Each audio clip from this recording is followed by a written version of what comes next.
সুসন্ধ্যা চলে এসেছি। তো আমার সাবু মাখাটা তোমরা সবাই লাইক করেছো, অনেকেই দেখেছো আমার কি করে আমি সাবু মাখা মাখি।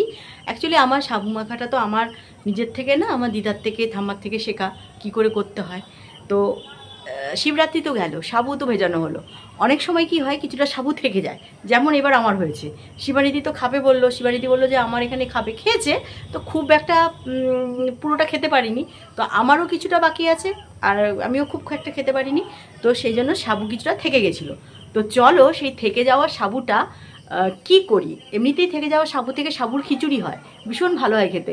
মুগের ডাল আর একটু গাজর কুচি, আলু কুচি এসব দিয়ে, সাবু দিয়ে, মুগের ডাল দিয়ে দুর্দান্ত একটা খিচুড়ি হয়। এটা আমি করি, সাবুর খিচুড়ি আমার চ্যানেলেও করা আছে, যদি তোমরা দেখতে চাও ব্যাকে চলে যাও। প্রথম যখন করতাম সে সময় সাবুর খিচুড়ি কিছু একটা উপোস ছিল, বিপত্তারিণী বা যাই হোক, সেটাতে দেখিয়েছিলাম। তো সাবুর খিচুড়িটা তোমরা সেখান থেকে দেখতে পারো। তো আজকে বেঁচে যাওয়া যে সাবুটা, সেটা দিয়ে আমি কি করব চলো তোমাদের সঙ্গে টুক করে একটু শেয়ার করে নিই। তো বেঁচে যাওয়া সাবুর সঙ্গে সেদিন থেকে গেছিলো, সেই যে যাওয়া সাবুর সঙ্গে দেখো সেদিন যে ঝুরি ভাজাটা হচ্ছিল আমাদের, যেটা দাদা করছিল, তার সঙ্গে একটু বেসনও থেকে গেছিলো। পুরো বেসনটা কিন্তু দাদা নেয়নি, তো একটু বেসন থেকে গেছে, বেসন মাখাটা। তো আমি আজকে কি করব, এই বেসন মাখার সঙ্গে যে বাকি সাবুটা ছিল সেটা নিয়ে নেব। তাতে একটু লঙ্কার গুঁড়ো দিয়েছি, উপর ওই নিচ থেকে আসার সময় হিংটা দিয়ে নিয়ে চলে এসেছি, তোমাদের সঙ্গে শেয়ার করা হয়নি। এই যে হিং, একটু হিং দিয়েছি। আর এর সঙ্গে এখানে একটু বিট নুন, সবই একসঙ্গে মেশাবো। বিট নুন আর কাঁচা লঙ্কা কুচি করা, সাবুটা গোটাই আছে। তো এই সাবু আর বেসন এবং কাঁচা লঙ্কা দিয়ে এখানে একটু তারপরে চালের গুঁড়ো দেবো। আগে মাখাই, যদি বেসনের সঙ্গে সাবুটা ঠিকঠাক মাখা হয়ে যায় ভালো, নাহলে এর সঙ্গে একটুখানি আমি চালের গুঁড়ো দেবো। তো এর মধ্যে আজকে আমি পেঁয়াজ দিচ্ছি না, কারণ সাবুর সঙ্গে কিন্তু, সাবুর পকোড়া করতে গেলে কিন্তু এর সঙ্গে পেঁয়াজটা ঠিক যায় না। পেঁয়াজিতে যেমন ভালো লাগে, পেঁয়াজি করি বা অন্যান্য যে, কিন্তু এইখানে সাবুর যে পকোড়াটা আমি বানাবো, এতে কিন্তু পেঁয়াজটা ভালো যাবে না।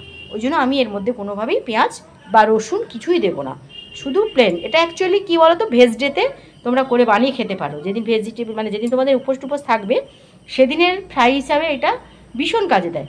তো চলো চাটা বরকে দিয়েই আমি এটা শুরু করব। দেখো মাখাটা আমার সুন্দর টাইট করে মাখা হয়ে গেছে, ফলে এই জন্য আমি এক্সট্রা চালের গুঁড়োটা যে নিয়ে এসেছিলাম দেওয়ার জন্য, সেটা লাগবে না, বেশি শক্ত হয়ে যাবে তাহলে, এটা আর প্রয়োজন নেই। তো বিকেলবেলা মুখ চুকচুক করছে, একটু খাবো কিছু। তো এর মধ্যে মানে তেলটাও গরম হয়ে গেছে। ছোটো কড়াটা না খুব উপকার, আমি এইরকম কড়া আরেকটা কিনবো, আরেকটু যদি ছোটো হয় আরও ভালো। যেমন ভালো লুচি ভাজা যায়, তেমন এই সমস্ত টুকটাক ভাজাগুলো এত ভালো হয় কি বলবো। তো আমি অ্যাকচুয়ালি ফ্রাই মোডে দিয়ে দিয়েছি, এই যে ফ্রাই মোড। তো চলো এবারে ফ্রাই মোডে খুব গরম হয়ে গেছে তেলটা, তো এবারে আমি ওটার থেকে চলে আসলাম স্লো কুকে, কমিয়ে দিলাম। এবার একটা টুকটুক করে এখান থেকে বড়া নেবো, আর ছোট্ট করে দিয়ে দেবো। বেশি বড় করব না, কারণ এগুলো বড় হলে বেশি ভালো লাগবে না।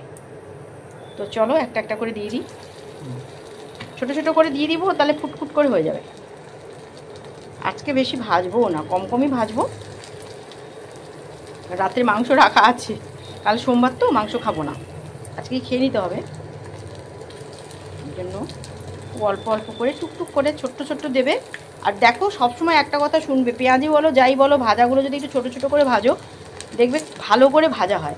বেশি বড় করে দিয়ে দিলে কি হয়, তাহলে তোমাকে দো পেঁয়াজির বোতল করে দিতে হবে। বড় দিতে পারো, বেশি বড় করতে পারো, কোনো অসুবিধে নেই, কিন্তু সেটাকে একবার ভেজে আবার কোনো কিছু পেপারস মানে প্লাস্টিক বা কিছুতে একটুখানি চেপে নিতে হবে হাত দিয়ে, যেমন দো পেঁয়াজি করে, একটু চেপে চ্যাপটা করে আরেকবার ভেজে নিলে তবেই কিন্তু ঠিকঠাক ভাজাটা হয়। এই জন্য কোনো কিছু ফ্রাই করতে গেলে আমি তোমাদের একটাই বলবো, ছোট্ট করে দাও। হ্যাঁ, ফুটফুট করে একটু মানে সময় লাগে ঠিকই, কিন্তু দেখবে খেতে ভালো হয়, পুরো ওপর নিচ ভেতর একদম সুন্দর মুড়মুড়ে হয়ে যাবে। তো শিবানিদি এখনও আসেনি, তো শিবানিদি ভীষণ একটু ভালোবাসে টুকটাক খেতে, নিজে এত ভালো পেঁয়াজি করে, এত বড় পেঁয়াজির দোকান, বার একদম এই আমাদের রাস্তার মুখেই তার দোকানটা, জানো। তা হলেও সে আমার হাতের পেঁয়াজি নাকি বেশি ভালো হয়, কি ভাবো। তো ঠিক আছে, আফটার রিটায়ারমেন্ট আমার ইচ্ছা, আমি তো একটা স্ন্যাক্সের দোকান খুলবো, ছোট্টখাট্টো খুলবো, বেশি না। একটু কফি রাখবো, একটু টুকটাক স্ন্যাক্স, আমার যেটা ইচ্ছে আছে, দেখা যাক কি হয়। ইচ্ছে তো কতটা হয়। যেমন এবারে তো কুম্ভ মেলায় আমার মনটা চলেই গেছিলো, কিন্তু হলো না। তো রেবা গেছিলো, আমার এক বান্ধবী কিন্তু টুক করে ঘুরে মেরে দিয়েছে জানো। তো সেরকম হতে পারছি না, সেরকম হলে আমার হাঁসুগুলোর জন্যই যত কষ্ট। তো চলো একবারে ভেজে নিয়ে আবার দেখো। তো এপাশ ওপাশ করে ঘুরিয়ে ঘুরিয়ে ভেজে নিতে হবে, কারণ একটু এদিক ওদিক না করে দিলে ধরো এক পিঠ হলো আর একটা পিঠ হলো না। তো সেজন্য তোমাকে এক পাশ যখন হয়ে যাবে, দেখবে লালচে লালচে হয়ে এসছে, তখন আবার পরেরটাকে উল্টে দিতে হবে। তো আমার এখানে মোটামুটি এই দিকটা যা দেখছি হয়ে গেছে। দেখি এটাকে উল্টে দেখি, যদি এইগুলো ওপাশটা দেখি তার উল্টায় কি হয়েছে দেখি কেসটা। হ্যাঁ গো, হয়ে গেছে। তবে এই চারটে আপাতত তোলার মতন হয়ে গেছে। এই কটা তোলার হয়ে গেলে তখন ওর মধ্যে ফাঁকা জায়গাটাতে এইগুলোকে সরিয়ে দেবো, দিয়ে তারপরে আবার এক্সট্রা এগুলো দিয়ে দেবো। ওই দেখো এগুলো আমার ভাজা হয়ে গেছে, এই কটা, এই চারটে একদম সুন্দর হয়ে গেছে। এইটা দেখো, সাবু দানাগুলো না মুখে পড়বে, তবেই ভালো লাগবে, চটকে দেওয়া যাবে না। এই যে, তো এটা আমার হয়ে গেছে, এটা তুলে নিচ্ছি। এই চারটে মোটামুটি এটাও হয়ে গেছে।